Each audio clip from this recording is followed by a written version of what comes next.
Welcome to കുഞ്ഞടുക്കള. ഇപ്പൊ ഇന്ന് നല്ല ഈസി ആയിട്ട് ഉണ്ടാക്കിയെടുക്കാൻ പറ്റുന്ന നല്ലൊരു ഈവനിങ് സ്നാക്സിന്റെ റെസിപ്പിയാണ് കേട്ടോ. നമുക്ക് വൈകിട്ടത്തെ ചായക്ക് പലഹാരം ഒന്നും ഇല്ലെങ്കിൽ പെട്ടെന്ന് നമുക്ക് ഇഡ്ലി മാവ് ഉണ്ടെങ്കിൽ ഉണ്ടാക്കിയെടുക്കാൻ പറ്റുന്ന നല്ലൊരു റെസിപ്പിയാണ് ഇത് കേട്ടോ.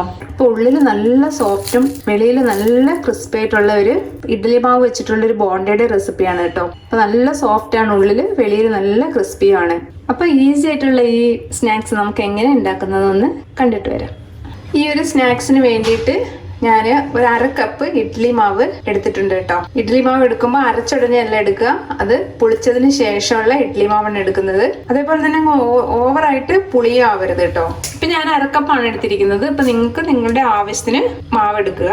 ഇനി ഈ മാവിലേക്ക് നമുക്ക് 1 ടേബിൾ സ്പൂൺ റവ ചേർത്ത് കൊടുക്കാം. ഇപ്പൊ നിങ്ങൾ 1 കപ്പ് മാവ് എടുക്കുകയാണെങ്കിൽ 2 ടേബിൾ സ്പൂൺ റവ ചേർത്ത് കൊടുക്കണം. ഇനി ഇതൊന്ന് മിക്സ് ചെയ്തെടുക്കാം.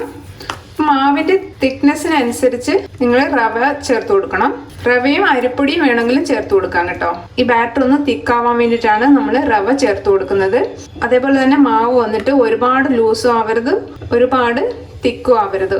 ഒരു സെമി തിക്നെസ്സിൽ വേണം നമ്മൾ ഈ മാവ് റെഡിയാക്കി എടുക്കാൻ. ഇപ്പോൾ ഓവറായിട്ട് മാവ് ലൂസ് ആവുകയാണെങ്കിൽ നമ്മൾ എണ്ണയിൽ ഒഴിക്കുമ്പോൾ എണ്ണ കുടിക്കാൻ ചാൻസ് ഉണ്ട്. ഇപ്പൊ തിക്കായിട്ടുള്ള മാവാണെങ്കിൽ ഇത് നമ്മൾ എണ്ണയിലിട്ട് വറുത്തെടുക്കുമ്പോൾ നല്ല സോഫ്റ്റ്നെസ് ഉണ്ടായിരിക്കില്ല. അപ്പൊ അതിനനുസരിച്ച് ഒരു സെമി തിക്നെസ്സിൽ വേണം മാവ് റെഡിയാക്കി എടുക്കാൻ. ഇപ്പം ഇഡ്ലി മാവില് നമ്മൾ ഉപ്പ് ചേർത്തിട്ടുണ്ടായിരുന്നു, അതുകൊണ്ട് ഇതെല്ലാം ഒന്ന് മിക്സ് ചെയ്തതിന് ശേഷം ഉപ്പ് ഇല്ലെങ്കിൽ മാത്രം ചേർത്ത് കൊടുക്കുക. ഇനി നമുക്കിതിലേക്ക് ചെറുതായിട്ട് കൊത്തിയരിഞ്ഞ് സവാള ചേർത്ത് കൊടുക്കാം. ഇതിപ്പം ചെറിയൊരു സവാളയുടെ പകുതിയാണ് ഞാൻ എടുത്തിരിക്കുന്നത്. മാവ് കുറച്ച് ഉള്ളതുകൊണ്ട് ഇപ്പോൾ 1 കപ്പ് മാവൊക്കെ എടുക്കുകയാണെങ്കിൽ 1 സവാള ചേർത്ത് കൊടുക്കണം. അതേപോലെ തന്നെ ചെറുതായി അരിഞ്ഞ പച്ചമുളക്, ചെറുതായി അരിഞ്ഞ ഇഞ്ചി, ഇതെല്ലാം നല്ല പൊടിയായിട്ട് അരിഞ്ഞെടുക്കണം കേട്ടോ. പിന്നെ മല്ലിയിലയുടെ ടേസ്റ്റ് ഇഷ്ടമുണ്ടെങ്കിൽ ഇട്ടാൽ മതി, ഇല്ലെങ്കിൽ കറിവേപ്പില മാത്രം ചേർത്ത് കൊടുത്താലും മതി. ഇനി നമുക്ക് കുറച്ച് കറിവേപ്പിലയും കൂടി ഇട്ട് കൊടുക്കാം. ഇനി ഇതെല്ലാം കൂടെ നന്നായിട്ടൊന്ന് മിക്സ് ചെയ്തെടുക്കാം. ഇപ്പം മാവ് കുറച്ച് ലൂസായിട്ടാണ് ഇരിക്കുന്നത്.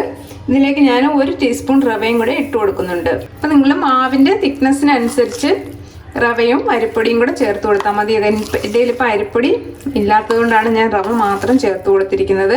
ഇപ്പം നിങ്ങൾ 1 കപ്പ് മാവ് എടുക്കുകയാണെങ്കിൽ 2 ടേബിൾ സ്പൂൺ അരിപ്പൊടിയും 2 ടേബിൾ സ്പൂൺ റവയും ചേർത്ത് കൊടുത്താൽ മതി. ഇനി ഈ മാവ് നമുക്കൊരു 10 മിനിറ്റ് ഒന്ന് റെസ്റ്റ് ചെയ്യാനായിട്ട് വെക്കാം കേട്ടോ. ഇപ്പം റവ ചേർത്തിരിക്കുന്നത് കൊണ്ട് നന്നായിട്ടിത് ഒന്നുകൂടെ ഒന്ന് കട്ടിയായിട്ട് വരും. അപ്പം അതിന് വേണ്ടിയിട്ട് നമുക്കൊരു 10 മിനിറ്റ് ഇതൊന്ന് അടച്ച് വെക്കാം. അപ്പം മാവ് നമ്മൾ മിക്സ് ചെയ്യാനായിട്ട് വെച്ചിട്ട് ഒരു 10 മിനിറ്റ് ആയിട്ടുണ്ട്. അപ്പം നന്നായിട്ടൊന്ന് ഒന്നുകൂടെ ഒന്ന് കട്ടിയായിട്ടുണ്ട് മാവ്, കണ്ടോ. നമ്മൾ ആ റവ ചേർത്ത് കൊടുത്തുകൊണ്ടാണ് ഒന്നുകൂടെ മാവൊന്ന് കട്ടിയായത്. ഇനി നമുക്കിതിലേക്ക് 1 പിഞ്ച് സോഡാപ്പൊടി ഇട്ട് കൊടുക്കാം. നമ്മൾ അപ്പത്തിനൊക്കെ എടുക്കുന്ന സോഡാപ്പൊടി ഇട്ട് കൊടുക്കാം. അത് കൂടി പോകണ്ട. ഇപ്പോൾ 1 കപ്പ് മാവ് എടുക്കുകയാണെങ്കിൽ 1/4 ടീസ്പൂൺ ഇട്ട് കൊടുത്താൽ മതി. ഇതിപ്പോൾ 1/2 കപ്പ് ആയതുകൊണ്ട് 1/4 ടീസ്പൂണിലും താഴെ 1 പിഞ്ച് ഇട്ട് കൊടുത്താൽ മതി. ഉപ്പ് വേണമെങ്കിൽ ചേർത്ത് കൊടുക്കുക. നന്നായിട്ടൊന്ന് മിക്സ് ചെയ്തെടുക്കാം. അപ്പം ഈ ഒരു പാകത്തിന് മാവ് ഇരുന്നാൽ മതി. അപ്പം ആദ്യം ഇതേപോലെ എല്ലാം കൂടെ ഒന്ന് മിക്സ് ചെയ്ത് ഒരു 10 മിനിറ്റ് വെക്കുമ്പോൾ കുറച്ചുകൂടെ നമുക്ക് മാവൊന്ന് കട്ടിയായി വരും. ഇനി നമുക്കിത് എണ്ണയിലിട്ട് ഒന്ന് വറുത്തെടുക്കാം. അപ്പം നിങ്ങൾക്കിത് സ്പൂൺ കൊണ്ട് കോരി അങ്ങനെ എണ്ണയിൽ ഒഴിച്ചു കൊടുക്കാം. അതല്ലെങ്കിൽ നമ്മൾ കൈ ഇതേപോലെ നന്നായിട്ട് വെള്ളത്തിലൊന്ന് നനച്ചിട്ട് ഇതേപോലെ ഒന്ന് നുള്ളിയിട്ട് കൊടുത്താൽ മതി. ഇപ്പം ഈ ഒരു വലുപ്പത്തിൽ ഇട്ട് കൊടുത്താൽ മതി കേട്ടോ. ഇപ്പം എണ്ണ നന്നായിട്ട് ചൂടായി വന്നിട്ടുണ്ട്. ഇനി നമുക്കിത് എണ്ണയിലേക്ക് ഇട്ട് കൊടുക്കാം. ഇതേപോലെ ചെറിയതായിട്ട് എണ്ണയിലേക്ക് ഇട്ട് കൊടുക്കാം.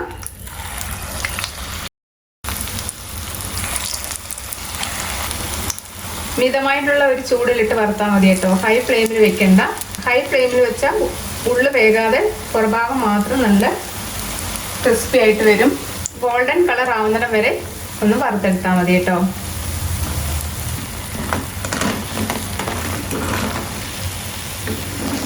അപ്പം ഈ ഒരു കളർ വരുന്നിടം വരെ വറുത്തെടുത്താൽ മതി. അപ്പം ഇതേപോലെ തന്നെ ബാക്കിയുള്ളത് നമുക്കൊന്ന് വറുത്തെടുക്കാം. ഇനി നമുക്ക് ഇതേപോലെ സ്പൂൺ കൊണ്ട് വേണമെങ്കിൽ ഇതേപോലെ ഇട്ട് കൊടുക്കാം.